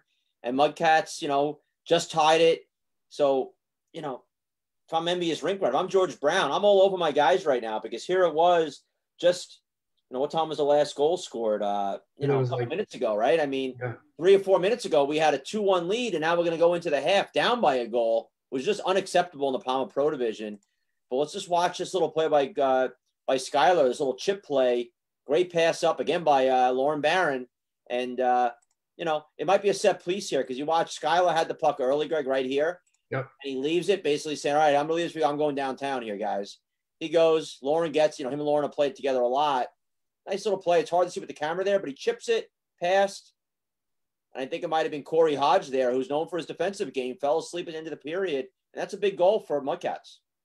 Yeah, it's a great heads-up play by Skylar Hoare there. I'm not sure if he chipped the puck over or whacked the stick out a little bit, but, letting the goal up, under 30, under a minute left in a period, it's huge. For the Mudcats' sake, it's nice going into a period up by a goal. Awesome. Yeah, no, I agree. Hockey's all about momentum, right, Greg? So getting that momentum going into the half, now you feel good about yourself. We got a 3-2 lead. We were down 2-1 a couple minutes ago. Mudcats got to feel good about themselves. They're turning it up a little bit here. And, but to George Brown's credit, I know George. We know George. He's not afraid to tell guys what he thinks. He's probably all over his boys right now. And here it is, not even a minute left into the period. Envious comes right back here, and let's watch a little bit here. Him in the Braves uniform on skates with a hockey stick. He actually played one game for the Atlanta Gladiators. Granted, he just played the first shift and then sat the rest of the just publicity stunt, but still, very cool. Ooh. Pass over to Capena. He shoots and scores. Second of the game. And it's tied at 3. We're back to even. All 3. That's a guy, again, you can't leave alone, Greg. Nice play by O'Shaughnessy here. Capagna, again, he goes to the spots. He's right here. And, let's dissect this a little bit defensively for the Mudcats. And, again, I know all this stuff is easier said than done after the goal is scored. But Mudcats have 3 guys here, Greg, right? Yeah. Rink Rat's got 2. This man here, if he's 1 to 2 feet over more, this goal never happens. We're off the man a little bit too much, giving a little too much room. J.C. Capagna is going to thrive on room. He wants room. He's a guy you get off his game, Greg. You get in his face, you whack him a little bit, you make him have to play both sides of the puck, annoy him a little bit, get him off. That's how you get these skilled players off their game, giving them room like this. And you know what? This is probably the one goal I've seen this tournament that Clay Taylor probably wants back. Yeah. Get through the short side here, but a quick release by J.C. Capagna. Got to give him credit. But again, I think the Mudcats were a little too soft on their coverage here, Greg. Yeah, JC's not in the best scoring area. I mean, he is, but he's in a decent spot there. But, they're thinking, this is an easy save for Clay. But, yeah, I think he stuffed it in either 5-hole or short side. Definitely a goal that Clay wants back, 100%. But it's an awesome release by J.C. Capagna there. I mean, He went through his legs, Greg, actually, yeah. Yeah, if he doesn't shoot that puck right away, he's not scoring there. So awesome play by J.C. Capagna there. Quick release and great heads up shot there. And here's an example too, Greg. You see, this is Lauren Barron up high here. So Lauren Barron was, basically up top here. And I think it's Ryan Galt here down low, a forward. So, just one of those plays, players getting out of position. We talk about it all the time about forwards having to be better defensively on a roller hockey game. It's not ice hockey. Players have to be able to play every position. And here it is. You give J.C. Capagna a little bit of room. And once again, former Comet, J.C. Capagna gets a big goal there and ties it up for a Rink Rat. And whatever George Brown said to him and the boys at the half break there definitely worked because they scored a quick one. And again, get the momentum back. It's all about momentum. Yeah, totally. In a game like this, it's a long game. You'll go through some shifts with some momentum, and you got to take advantage of your goal scoring opportunities and bury when you can. So JC will. And here now we're going to have a great play by, I know Dino talks about it here, our former chauffeur for a Kentucky Derby one year. We were out in Cincinnati, and a big part of the State Wars hockey staff for many, many years. And another one who just had a baby recently. Yeah. So congrats to Nick Okada. And his family. I know it was his mom Jane's birthday yesterday. She's known as the pin lady at State Wars by all the kids and parents. It was a little different this year, not having the pins at State Wars, but great family, Greg. They've been a part of State Wars since day one. And here's just a great play by Nick Okada, and we're going to run this through here. This is one of the best plays I've seen him make in the PAMA Pro Division since he's been playing in it. Hodge down low. Takes a hack from Atagoki, but gets it up to Okada. Okada to Ryan Perry. Back to Okada. Had a great goal last game. Looking for another. Splits the D. Runs out of space, though. Now centers it. Barry backhand shot. He scores. Perry gives Envious Rink. I don't know if you saw him, Greg. I'm gonna call Nick Okada up later on tonight and ask him if this was on purpose or not. Because if it was, it's up there with that Andy Cripps pass from earlier. Yeah. But what I love, and I'll let you jump in here in a second. What I love about Nick Okada here, Greg, is he makes the pass here, and this is kind of a play the Bennett brothers. I don't know. I get the Bennett brothers confused all the times. I used to say the Bennetts. One of the Bennetts made in that Roadrunner game when they made a pass to his brother and then busted his ass up the court to get in the play. Again, young players take notice of this. Nick Okada makes a play. He gets bumped a little by Cripps. He says, "See you later, Cripps. I'm going." And hard up, and Ryan Perry makes a great pass. And then Nick makes a great move one-on-one, gets in, and then a great behind the back, almost like Ryan Perry wasn't expecting it. Yep. But slick Ryan Perry just pulls it to the backhand, Greg, and makes it look easy. No, totally. Let's rewind that back, Tim. Okada makes a great play originally, giving his defensive partner an outlet here. When Larry Adegoke was forechecking, I think it was Corey Hodge here. So he was forechecking. Watch Okada spin off, give himself an option, makes that pass, and keeps moving his feet to join the play. Obviously, for Cripps, his numbers are fine. He's got that last man still, all good. Okada just made a great play, found Ryan Perry. And like you said, I'm not sure if he actually saw him or just kind of threw it in front. But makes a great play at the end of the day, and Rink Rat goes up 4-3. If you watch Larry, he's with Ryan here, takes a little whack at Nick as he goes by. I didn't notice that the first time. Watch a little chop. Larry gives him a little "how you doing" as he goes by here, right there. Boom, in the hands. Yeah. Then Larry's with Ryan, but he skates by kind of a little bit, and just that little pass. And I could see in Larry's face here, he's probably pissed off right there that goal went in. But big goal there again by Rink Rat. Again, this has been a seesaw kind of game. Now they're up 4-3, Greg. Yeah, no, it's like we said before, in these types of games, you got to score in your opportunities, and I feel like both teams really did. I think early on in the game, Mudcats had some chances to maybe go up a couple goals. Envious kind of slowed down their game, became a little more patient, didn't give up as much, and they started playing a little smarter. But yeah, you got to score in your opportunities. And I think, Greg, this is the kind of game that when you talk to someone that doesn't really know roller hockey, this is probably, the kind of game they think roller hockey is. A lot of scoring, a lot of back and forth, a lot of chances. Obviously exciting for the fans and whatnot. But not typical this many goals happen this quickly. But definitely, like us, just enjoying the game as hockey fans, definitely exciting. So let's watch this next play here, which may lead to another goal. Let's watch. Lauren Barron. Far side, had it poked away. It's a breakaway chance. Kendall shoots and scores. 5-3 lead. Cool. That's a big goal there, Greg. And I hate when the cameras, and we'll talk to the guys next year about this, how they switch it on, It almost seems like the puck's on one side of the rink the whole game. But this is, I don't know if it's a bad bounce off the boards. Did you find the boards pretty lively there, Greg, in the Allen County War Memorial Coliseum? At certain points, yeah. At certain points. Because it bounces weird off Lauren Barron, so I can't tell if Lauren just misplays it or he gets a little lazy here, which is unlike Lauren. But bad bounce, whatever you want to call it, misread. Chris Kendall, who we haven't called his name yet. We know Chris. He played with us way back in the day as a youngster from Buffalo. Great kid, good hockey player. He's played for Team USA before. Definitely got soft mitts and whatnot. And here he just jumps on an opportunity, goes in and makes a great goal for Rink Rat. Put him up by 2. Yeah, Kendall's great in front of the net. He's got a good scoring touch, and again, he's another guy you just don't want to give an opportunity like that to, because he'll bury all day long. He's got that reach. He's got that shot. It's a great heads-up play by him.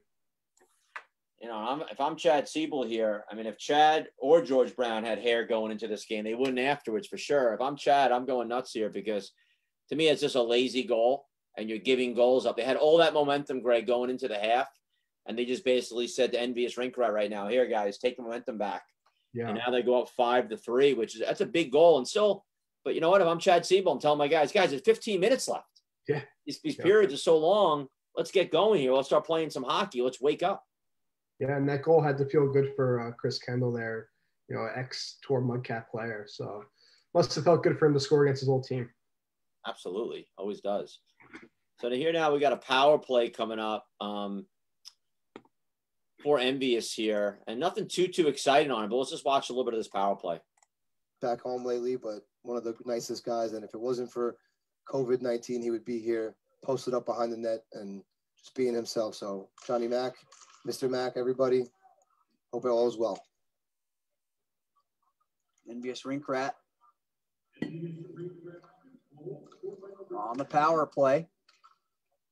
Garrett Ross for Sidlowski. Back to Ross. He'll shoot. That one's blocked, and it comes right to Sidlowski.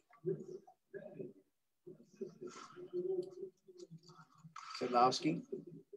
Down low for Kendall. Back to Sidlowski. Fakes the shot. Tries to go across. Rink gets blocked. Look at CJ Yoder, the veteran in the race. Gets there at the same time as Ross. Puck just sitting there. No one wants to touch it. Puck is lava. So we're going to rewind here a little bit, Greg, to the beginning of this power play off the face-off, and we're going to talk a little bit about a couple things. Most of our talks today have been about goals. Let's first look at this face-off here, Greg. And I know you got something to say. We're going to jump in. Again, I know CJ Yoder and whatnot, but again, I'm just still not a fan of guys not being on their backhand on face-offs deep in their own defensive zone, because this is an important draw. You know, you're on the kill here. I just don't like it. And, you know, you almost given the power play set up to them right away by losing a draw here. And it happens, you know, the faceoff comes, Gross makes a nice play, turns his body in there. They set it up. But then CJ, who's a tough player up top on the kill, the first time here, Sidlowski does the little fake shot and gets it through, which is a risky pass, but it's a beautiful pass by Sidlowski. And then I think it's Garrett Ross there with the shot. It comes back out. But fool me once, shame on me. And then here he goes, CJ Yoder. They try to make the same play on CJ again. And CJ says, Sidlowski, this is my game, not this time. Great play by CJ with the stick there, Greg. Yeah, awesome play all around. You know, going back to the draw, you know, they have all righties out there right now. And I guess these are the guys they wanted out. Maybe they just didn't want a lefty who they didn't want on the kill to maybe get caught out there. So, you know, they have their three guys they want. CJ is good on draws. They'll take their chances. Unfortunately, they lost that draw there. But, you know, going back here, I don't mind lefties and righties being on their off wings like this, you know, at least for a little while. But at some point, I think they have to move and maybe get cocked back in their one-timer positions there because they both have bombs up top. But again, for the Mudcats here, you know, was that Sidlowski who made that great pass through CJ's skates. But at the same time, CJ's chasing two guys up top. You know, I think he's got to stay on one side, and one of the Mudcat guys has to move up and kind of help him there on the kill. Rotation. And, rotate a little differently there. But overall, CJ made a great play, getting that big stick, you know, in the way there, not giving him many options. But this pass is a pretty good pass here. This is the one that gets blocked here, I think. Oh, this is the one that got – okay, I'm sorry. They look the same here. But, CJ makes a good play, good block, and goes off to the races, loses the battle, but kills some time off the clock. I'm not really a big fan, Greg, of how Envious Rink Rat is set up here, though. Because if you look at the Mudcats' position here, they're in perfect position in here to defend this power play. Yeah. Because if you look at it here, if Sidlowski goes over to Garrett Ross, which, again, you don't have guys set for one-timers, so he's got to settle the puck, which he's got to get through a CJ stick, which doesn't work. You know, if he wants to go down here, he's got to use the boards, keep it to the outside because he's not getting it through here. The only passing that you could maybe think he could get it through here a little bit, but that's going to be a really risky pass to get through and probably not happening with the reach down here by Barron. So I don't like this here. I like guys on their off wing, especially on the power play. Mm-hmm. And to me, Sidlowski should just shoot this puck down at this point. That's like the best option here, and guys go hard to the net because there really aren't many good options to pass here. And the Envious Rink Rat is so much on the perimeter here for the power play. I think they make it easy to defend. I totally agree with that assessment there, for sure. And look at CJ here getting on his horse here, Greg. Yep. Yeah, if you're Sidlowski, you maybe, you know, come back in the neutral zone, kind of regroup a little bit and get everyone back to, you know, the same page because there weren't many passing lanes from there. Absolutely. I'm going to go here for a little fast forward a little bit here to another player who we see at the tour booth a lot of times for a tour, another Lindenwood Lion alumni like yourself, Cody Page, and it is a nice rush by Cody, and a really good pass here for a goal. And things get difficult, but nowhere I'd rather be. Cody Page has a lane, walks in, over for Adegoke, one-time shot, he scores!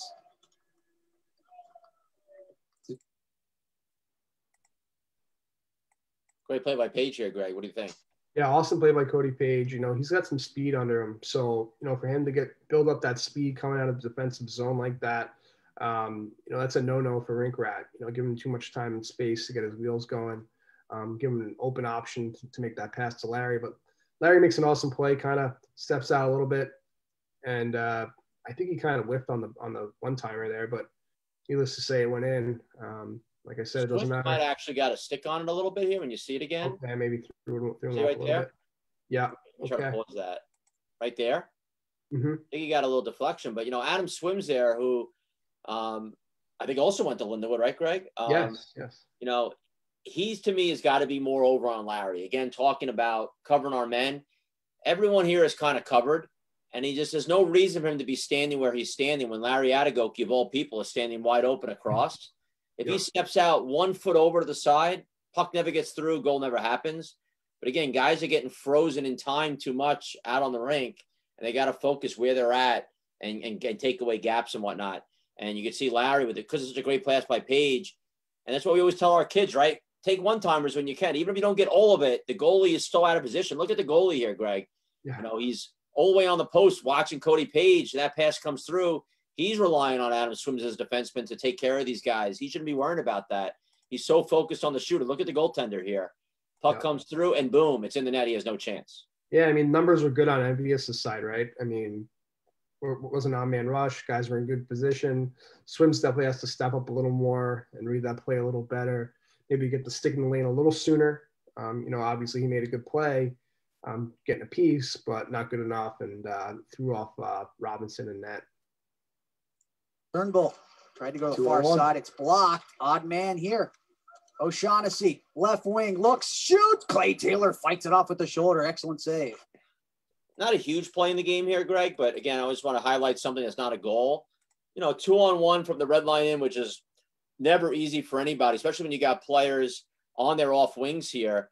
I think Cody Bovey makes a great play here. He doesn't cheat either way. He doesn't do anything spectacular, but he stays on his feet, which, as you know, is a big thing with me.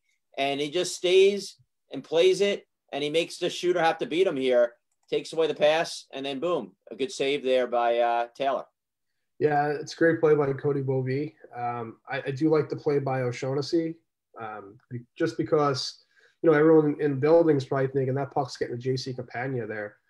Big goal scorer, heavy shot for Envious, and, you know, maybe throw them off a little bit on a 2-on-1 and get a shot. So I do like that play by Ocho there. JC probably thought it was coming to him too.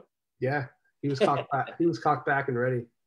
Knowing JC, I bet he told him on the way, "Hey, give me that puck. I got 2 goals here. I want the Hattie. My own home rink. I'm the goal scorer. Give me the puck." Totally. So here we're going to fast forward here a little bit to a nice rush by Ryan Perry. And when I think of Ryan Perry, to use the old line, this is so Ryan Perry here. When I watch this goal, not this goal, but this play. And when I think of Ryan Perry, this to me is a typical Ryan Perry play here. Let's watch it through. Net over to the near side.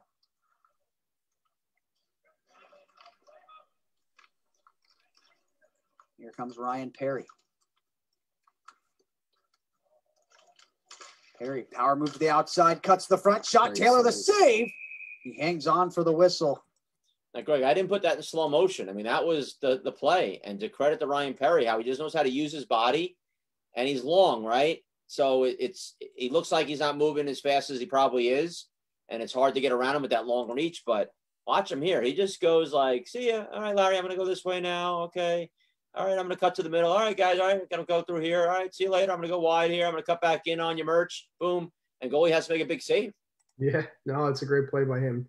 You know who does that a lot and is very good at it is Corey Kettler. Corey Kettler is very good at changing his speeds, you know, kind of coming down the rink nonchalantly and then just kind of picking it up, when needed. But yeah, Ryan Perry makes an awesome play using that reach of his, and kind of throwing off the defenseman with his change of speeds. So I like that as a player.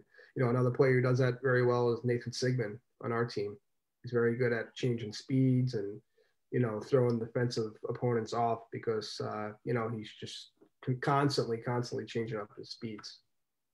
Here's another play by Ryan Perry and a good battle by him and Lauren Barron down low. Ryan Perry dangling in the zone. Nice D from Lauren Barron. Perry still has it. Shoots and it's blocked. It is ironic. 1917 no season due to the pin. I like that little help by CJ Yoder there. It looked like Ryan was going to crank one when he spun around there, and CJ got a stick in to help his partner, Lauren Barron, out here. Yeah, it was a great play. Great read by CJ, noticing where he could step in and help. Ryan Perry makes an awesome play, especially against a top-notch, one of the best defensemen in the division, Lauren Barron. I like to see him shoot the puck after, his second move there. But he cut back, right, Greg? Yeah, he was getting a little too pretty in the slot. Right here. He had Lauren going. I think he had Lauren going towards the net, and he could have cut back probably there and shot on him. Yeah, he was getting a little too fancy, very, very close to the crease, and it gets very tough in there. It's kind of like running through a forest, and you're gonna hit a couple branches when you get that close. So definitely got to fire a puck there after probably the second move. But good awareness by Perry, beating a top-notch defenseman like Lauren Barron. So here's a great play. And it's funny. I watched this whole game in its entirety. And at one point, you could see me in the corner with my mask on, standing there watching it. But I remember this play by Larry because I talked to Larry about it after the game. Just a great shot and a great rush by him. And let's watch it through here. What's your prediction on that series as an outsider? That's me, by the way, just in the corner here, just hanging out. So I was working. Distancing, I see. That's awesome. Yeah. It depends on the Rangers' goaltending because I think Carolina's goaltending is pretty average. So I think whoever's goalie plays better. So I think the teams are pretty even. Atagoki and shoots off the crossbar. An absolute rip from Big Lair. But off the crossbar, he stays out. Yeah. Love that play, Tim. You heard that, Greg. You might have heard that at the other facility. Yeah, it's a great play by actually Cripps there. It's like that old slingshot power play in the NHL that a lot of teams use. Larry's coming up with so much speed, catching the defenseman flat-footed, and no one really steps to him. And Lauren Barron hits him there, actually. Oh, that was Lauren. Yeah. Awesome play by Lauren Barron. My apologies. And great shot. I like Skyler here, too. Skyler gets himself open for a 1-T, and, Larry ain't passing that puck to him, but the goalie's got to think about it, right? This guy's coming here. He's thinking, where's this puck going? Nick Okada comes in here to play D a little bit, and Larry just fires it. And, again, you can see the goalie ducking there. I mean, you don't want to get – that's a shot. You asked Robinson, would you rather that puck hit you in the head or go in the net? He's going to say in the net every time. I mean, that was a rocket. Yeah, I agree. Larry was licking his lips there when he had all that space and time, and that would have been a huge goal for the Mudcats. And here we're going to fast forward here to a great play by Swims defensively here, blocking a shot, going the other way, and let's let it play out here a little bit. We'll talk about it. That puck's caught up along the boards, not moving an inch. Now it pops free. Out to the point, Turnbull. Shot, now it's blocked. You got a foot race. Here comes Swims into his offensive zone. Swims tries a toe drag that doesn't work. Saul, it's a great block by Swims here. It's funny that Turnbull I'm surprised that Turnbull actually hit him with this because Swims almost made it too easy. Look at him here. He just basically comes out like legs together, flat. Yeah. Turnbull, I was surprised didn't make a little move around him to the right, knowing how Turnbull likes to play, push it and go. But he blocks it and Swims goes the other way. And I just like – and I know you're coming down on Turnbull again, who's not a defenseman, but I like to see Swims just throw a puck on net here. Throw it on net, make the goal, make a save. Worst case, saves it, stop, get a face-off deep rather than try to make a move and then get nothing out of it. Yeah, totally. I agree there. Get a face-off there and line change, some fresh players out, especially the end of the game here. Yeah, you're up 5-4, right? You're up 5-4, 2 minutes left. You could have maybe a goal or a face-off. Now Mudcats have control of the puck. Yeah. These are things that we got to think about, guys, during the game. Let's keep it rolling here for a chance the other way. Let's see what happens. Now back to the way come the Mudcats. Puck comes to the near side, sent to the back door, and chips just wide. Great chance by Humpringer looking for Page down low here, Greg. Yeah, it's an awesome play, using his speed, his reach, getting by defenseman there, and Cody Page. It's a tough play for Cody down there, getting a puck across his body like that, especially with defenseman all over him. So it's a tough play, tough read. He might want to get a little lower on his stick, get a little stronger down there. But tough play all around, but it's a good read. Good read by Humpringer. Yeah, Sadlowski there is probably all over his wrists there pretty hard as a strong guy. But yeah, I mean, we talk about it all the time, in these kind of plays, pucks coming across your body, that bottom hand, Greg's got to be really strong on your stick, and you're forcing that into the back of the net. But, tough play for sure for Page, but a great pass. And again, if they score that goal there, you got to go back to the Swims play and say, hey, that's why you got to throw a puck on net here. This chance never would have happened, but they got lucky there that the Mudcats missed it. And the game keeps going here with Rink right in the lead here. Yep. Gonna fast forward here. After a timeout by the Mudcats. Start talking about a face-off here.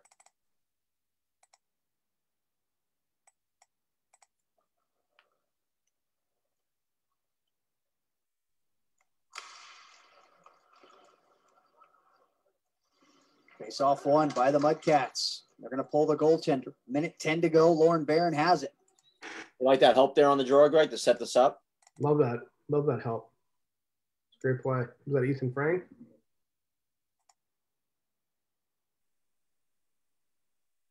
Yep, number 21, Frank gets in there, forces Hodge there, and they get it back. And now they get to pull their goal. You lose that draw, Greg, there's a minute left in the game. You don't get your goalie pulled, It's a huge play. Yep. Right. It's a great read by Ethan Frank, too. Just his awareness before he got to the puck, knowing that there was a defenseman there as an outlet pass back. He knew he was there all along before he made that pass back. So that's a good read. Drops this one off. Sending in front. Like that play there. And Yoder chips it Awesome just wide.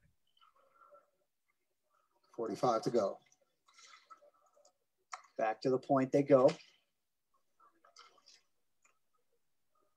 But now I don't like this play by Humpringer here. Turnbull. Over to the far. Like, to me, Greg, taking a one-timer, you're almost 2 miles from the net, and you have so much time. You got 35 seconds. I would like to see him control that puck, work that box in more, get a really good quality scoring chance. One-time shot. Yeah, I agree there. Again, like I touched on earlier, he's an ice hockey guy, plays a lot of ice hockey, and, firing a roller hockey puck's probably like, wow, I'll blast this thing right through the net, and that's probably what he was feeling there. And Ryan Perry takes a shot down the rink, misses the empty net. They follow it up, and, I'm a huge Turnbull fan. I've been giving him kudos every game we've covered so far, but here I'm going to get all over him a little bit here. Empty net, 25 seconds left. You're the big strong man on this team. You're the man. You get this puck, and he just gets worked off the puck by Ryan Perry here too easily for a goal. And I watched this live. I remember talking to Coach Chad Siebel after the game about it, and he was disappointed in this play as well. I'm really surprised that Travis didn't either just work his butt off and go down the rink with it, or a little chip off the boards back that you set the puck up again. But he made it too easy, and Perry scores the empty netter. Turnbull, 20 seconds left. Turnbull has two Envious Rink guys on him, and Perry gets the loose puck and shoots it into the empty net. Were you surprised how easy Turnbull gave that up, Greg? Yeah, very surprised. I'm surprised he didn't use his big frame and maybe stop on the boards and, hold the puck maybe, or maybe chip it back. But, give Ryan Perry a second chance at an open net. He's not missing. Yeah, absolutely not. So that was the final score there, 6-4 with the empty net. Envious Rink, I mean, they look at this point now like the team to beat in the tournament. I mean, they're opening up some eyes for sure. They had a pretty tough round robin schedule, and they just keep winning games.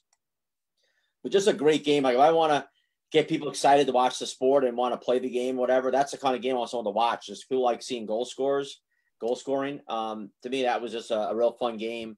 Again, not as a coach necessarily. I'd probably be going crazy, but as a fan and not really caring, just want to watch, or as the director of the division and just wanting it to be entertaining, I thought that was a great hockey game.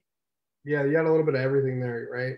A lot of goal scoring, a lot of great saves, good plays, speed, some nice moves. There's a little bit of everything in that game. And a fan would definitely appreciate that game, not knowing what roller hockey is, so definitely posting that one on YouTube. Absolutely. We have Mark Takis again chiming in from Arizona, talking about a two rink facility opening up in Scottsdale. I heard about that. So that's great to hear. That's going to help out West, get another great facility out there. As some is closed, other open. It happens. Ramiro Munoz Jr. jumped in. He goes, we need more state wars out West, best tournaments. And then Bertoletti, Angelo Luigi. Hi, guys. Greetings from Italy. So it's great seeing our friends even from Europe checking in, watching our podcast, which is awesome to see. So ciao. That's awesome. Yeah, I heard the rink in Phoenix. I think they bought two rinks off of the Ducks, the HB rinks. Pretty sure they bought those rinks from them. So that's pretty cool. So those rinks and floors will be reused somewhere. No, yeah, I think if those rinks came there, and I guess the area where it's at, there was an outdoor rink. They put this indoor one. It's a pretty good area. I guess they worked out a really good deal with the city or whatnot for some cheap land or whatnot. And from what I understand, it should be a pretty awesome facility there. Sweet. That's great. Yeah. That's something, the Arizona Phoenix area needs. So that's awesome for the sport. No, definitely great to hear that. Obviously stinks in one way because California's losing a world-class facility, but at least someone's picking up the pieces and taking that rink elsewhere. So for sure. Hey folks, this is downtown Georgie Brown, coach of Envious Rink, the soon-to-be PAMA Pro champions. When I'm not at home posting shirtless pics and reminding myself that I'm the best minority coach in the game, I'm listening to the State Wars podcast. You should too. Thank you, downtown Georgie Brown. One of my favorites in the game. And, when he's not, you got to give the guy credit, Greg. He's broadcasting the games. He's running down. He's coaching to a victory, running back up. I know he had a pisser there this year. He was, the talk of the tournament with his team. And, like he says there, soon to be champions. To me, they're definitely both these teams, Mudcats and them. I can't wait for next summer in St. Peter's because suddenly now I think the whole division is changing. You get a team like the Snipers who we've been the number 1 seed, number 2 seed almost every year. We go into next year's tournament as a number 5 seed now, which is like, oh, wow, okay, right in the middle of the pack. And you got teams like Black Ice that won, number 1 seed, Tor Roadrunners, number 2 seed. And then, of course, you got teams like Envious Rink and the Mudcats coming in there now. And then, of course, you don't even mention teams like Alkali Rebel, who will now be the Mars Blade team this year, and Palma Golden Knights. So, and then you got teams like let me correct you there. Snipers we lost in the semifinals, right? This year, so we'd be 3rd seed. Yeah, was the semifinal we lost at? Yeah, we beat Palma in the quarters and lost to Black Ice in the semi. Okay, so I stand corrected there. So what would be the 3rd seed this year? Yeah, just to correct you. Okay. But touching on that, every team's loading up now. I feel like teams are kind of figuring out what they need to do to compete and win this division. They're finally getting their pieces in place, and it's going to be exciting summer next year. Can't wait. Yeah, no, and these younger guys, they just keep getting better and better. So there's so many names like we're watching today. We're calling out O'Shaughnessy. We're talking about Galt. We're talking about Frank. We're talking about Murchison. Some of these young players that are just so great in the game. Capagna, he's still a young guy. Solowski's a young guy. It's just awesome to see. And who knows? Again, I always bring up the Bennett brothers. They're like a swing guy to me. Are they a road runner or they go back to Envious Rink here? That to me, that changes a lot right there. I think they're road runners now. They're road runners. Okay, so that's a big feather in the cap for Coach Vio. But George Brown, he's doing some wonderful things with that team. I'm excited about it. And again, I think the Mudcats are just getting better and better as well. And I know their tour has been like zoned in on let's make a difference in this game right now as a sponsor and whatnot. So I know the Mudcats are their pride and joy. Yeah, no, they took a couple years to rebuild a little bit, and looks like they're finally getting back to where they kind of slowed down back a couple years back. So that now they're regaining some pieces, and they got some awesome young talent in the mix now, and coaching staff's pretty. They got Murchison behind the bench as well with Chad Siebel. So I think they're doing some pretty good things, and watch out for the Mudcats for sure too. Yeah, I think our old buddy Walt Frazier, former president of Tour Hockey, I think he'd be pretty proud. We know how much he loved that Mudcat team. Yeah. I think he'd be pretty proud with this team right now, how they played this last year. But great podcast today. We want to thank Skylar Hoare, OC Blades, president, I guess you call him now, head coach, general manager, whatever you want to call him. Just doing some great things out there. And his coaches said we couldn't pick better people than Will Shepard and Dan Maxwell be part of that as far as I'm concerned. So that's going to be great to watch. Looking forward to Winter Wars West this year. We'll be out in Corona and Irvine next February, end of February, and we'll see OC Blades in full form there. Thank you everybody watching here today. And GT, another great job from you. And I'll let you get back to breastfeeding or whatever you got going on today. And, good job as always. Yeah, you too, Tim. It was a fun game to recap. And looking forward to next week's. We'll announce that next week as well. We got to do our 3 stars of the game, though, Greg. We almost forgot. Last week, you forgot. What's our Car Shield TV 3 stars of the game, Greg? All righty, here we go. Our 3 stars of the game. Our number 1 star. I should start with our number 3 star, right? Lauren Barron, Tour Mudcats. Played a phenomenal game. Second star of the game, Ryan Perry. Had a goal and an empty net goal.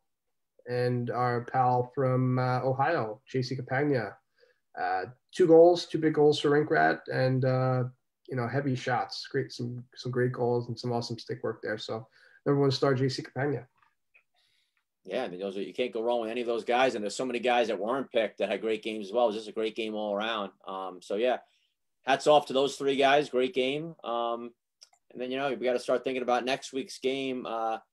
Any thoughts yet, Greg, about what we want to be looking at next week? I know we threw around some ideas. Maybe a Liberty game.